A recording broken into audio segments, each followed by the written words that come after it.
அனைவருக்கும் வணக்கம் மக்களே. இந்த ஒரு வீடியோவில் நம்ம எதை பற்றி பார்க்க போகிறோம் அப்படின்னா, எல்லாருமே ஃபோட்டோலே தம்ப்நெயிலே டைட்டிலே பார்த்துருப்பீங்க மக்களே. ஆமாங்க, 2025 26ஆம் ஆண்டில் ஒரு முக்கியமான ஒரு அறிவிப்பு வந்திருக்குதுங்க. அது என்ன அப்படின்னு கேட்டிங்கன்னா, 2025 26ஆம் ஆண்டுக்கான வேளாண் பட்ஜெட் கூட்டம் நடைபெற்றது. இந்த வேளாண் பட்ஜெட் கூட்டத்தில் இந்த நகை அடமான கடன்கள் சரிங்களா, அதாவது 5 சவரனுக்குள்ள இருக்கக்கூடிய நகை கடன்களும் 40 கிராமுக்குள்ள இருக்கக்கூடிய நகை கடன்களும் முழுமையாக தள்ளுபடி செய்யப்படும் என்று தமிழக அரசு ஆணையிட்டிருக்காங்க. சரிங்களா, இந்த நகைக்கடன் தள்ளுபடி குறித்து ஒரு முக்கியமான அறிவிப்பு பத்தின தெளிவான விளக்கம் தான் இந்த ஒரு வீடியோவா இருக்க போகுது.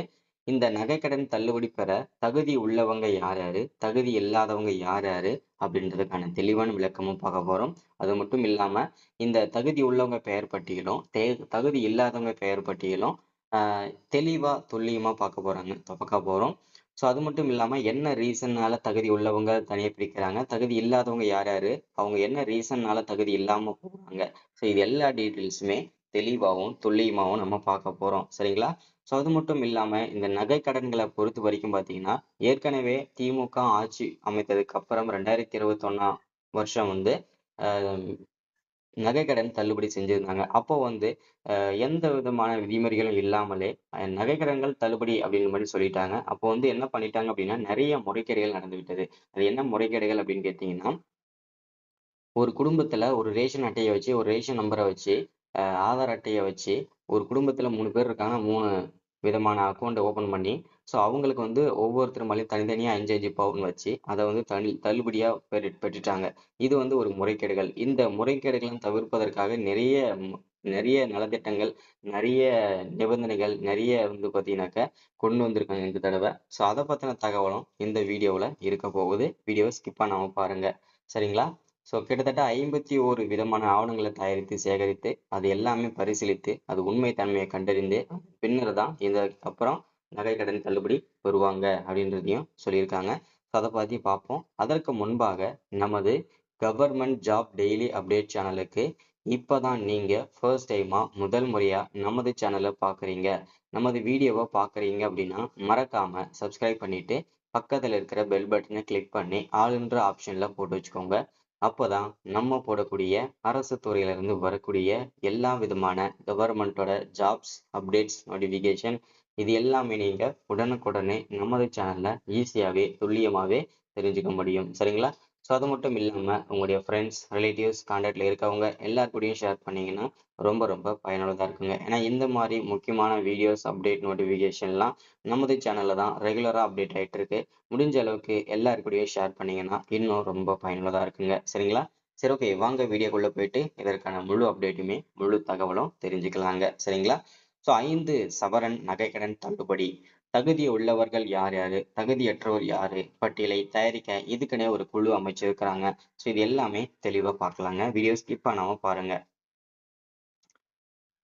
கூட்டுறவு வங்கிகளில் 5 சவரன் வரைக்கான நகைக்கடன் தள்ளுபடி பெற தகுதியுள்ள நபர்களின் பெயர் பட்டியலை தயாரிக்கும் பணிக்கு துணை பதிவாளர் தலைமையில் குழு அமைத்து தமிழக அரசு உத்தரவிட்டுள்ளது அப்படின்றதையும் சொல்லியிருக்கிறாங்க.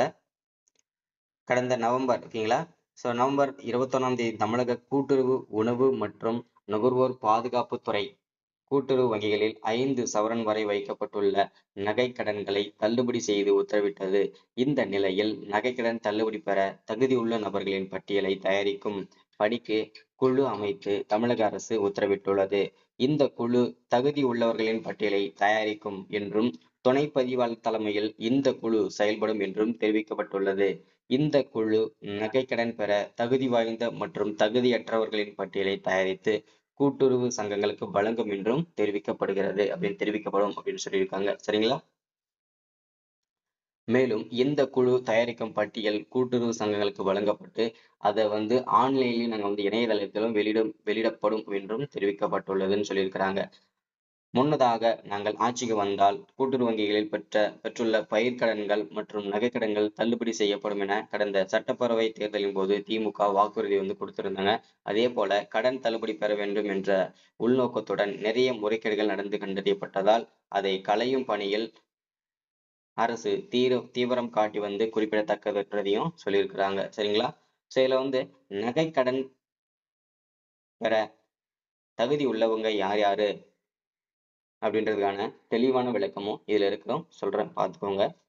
தமிழக அரசால் வழங்கப்பட்டுள்ள ரேஷன் அதாவது குடும்ப அட்டையில் வழங்கப்பட்டுள்ள 1 அல்லது 1க்கு மேற்பட்ட குடும்ப உறுப்பினர்கள், 1 அல்லது 1க்கு மேற்பட்ட கூட்டுறவு நிறுவனங்களில் 1 அல்லது 1க்கு மேற்பட்ட பொது நகைக்கடன்கள் பெற்றிருந்து அவர்களின் மொத்த நகைக்கடன்களின் மொத்த எடை 40 கிராம் வரை அதாவது 5 பவுன் வரை இருந்தால் இதர தகுதிக்கு உட்பட்டு அவர்களின் நகைக்கடன் தள்ளுபடி செய்யப்படும் என்றது தமிழக அரசு வாக்குறுதியா இருக்குங்க.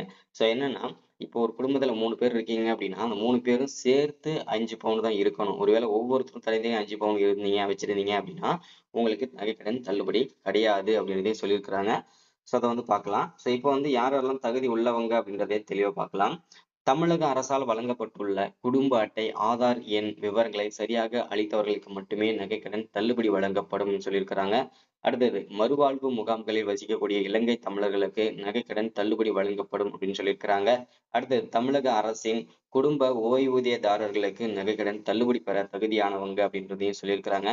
தற்போது வரை செல்லுபடியாகக்கூடிய குடும்ப அட்டை வைத்துள்ள நகை கடன்தாரர்கள் தள்ளுபடி பெற தகுதியானவர்கள் அப்படின்றதையும் சொல்லியிருக்கிறாங்க. நகைக்கடன் பெற தகுதி இல்லாத நபர்கள் யார் யாரு அப்படின்றதையும் சொல்லியிருக்காங்க பாருங்க.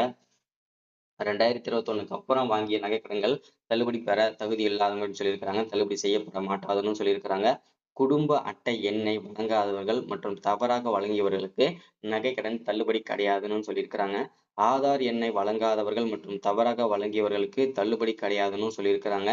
அதே மாதிரி கூட்டுறவு சங்கங்களில் பணியாற்றும் ஊழியர்கள் மற்றும் அவர் தம் குடும்பத்தினர், கூட்டுறவு சங்கங்களில் உள்ள நிர்வாக குழு உறுப்பினர்கள் மற்றும் அவர் தம் குடும்பத்தினருக்கு நகைக்கடன் தள்ளுபடி இல்லை எனவும் சொல்லியிருக்கிறாங்க. அடுத்தது அனைத்து அரசு ஊழியர்களுக்கும் அவர் தம் குடும்பத்தினருக்கும் நகைக்கடன் தள்ளுபடி கிடையாதுன்னு தெளிவா மென்ஷன் பண்ணி சொல்லியிருக்கிறாங்க. சரிங்களா? எந்த பொருளும் வேண்டாத அட்டையினருக்கு நகைக்கடன் தள்ளுபடி கிடையாது அப்படின்னு சொல்லியிருக்கிறாங்க. 2021ஆம் ஆண்டு பயிர்க்கடன் தள்ளுபடி பெற்றவர்கள் மற்றும் குடும்ப அட்டையின்படி இடம்பெற்றுள்ள அவர் தம் குடும்பத்தினருக்கு நகைக்கடன் தள்ளுபடி இல்லைன்னு சொல்லியிருக்கிறாங்க. நகைக்கடன் தொகையை முழுமையாக செலுத்தியவர்களுக்கு நகைக்கடன் தள்ளுபடி கிடையாதுன்னு தெளிவா சொல்லியிருக்கிறாங்க. ஒன்றோ அல்லது ஒன்றுக்கும் மேற்பட்ட நகைக்கடன்கள் மூலம் மொத்த எடை 40 கிராமும் கூடுதலாக பெற்ற அந்தியோதயா அன்ன யோஜனா குடும்ப அட்டைதாரர்களுக்கு நகைக்கடன் தள்ளுபடி கிடையாதுன்னு சொல்லியிருக்காங்க. நகைகளே இல்லாமல் ஏட்டளவில் வழங்கப்பட்ட நகைக்கடன்களுக்கு தள்ளுபடி கிடையாது அப்படின்றதையும் தெளிவா மென்ஷன் பண்ணியிருக்காங்க. போலி நகையா வச்சிருக்கவங்களுக்கு நகைக்கடன் தள்ளுபடி கிடையாதுன்னு சொல்லியிருக்கிறாங்க. சுய விருப்பத்தின் பெயரில் நகைக்கடன் பெற விருப்பம் இல்லாதவர்கள் படிவம் 3ல் உறுதிமொழி சான்று தர வேண்டும் அப்படின்றதையும் சொல்லியிருக்கிறாங்க.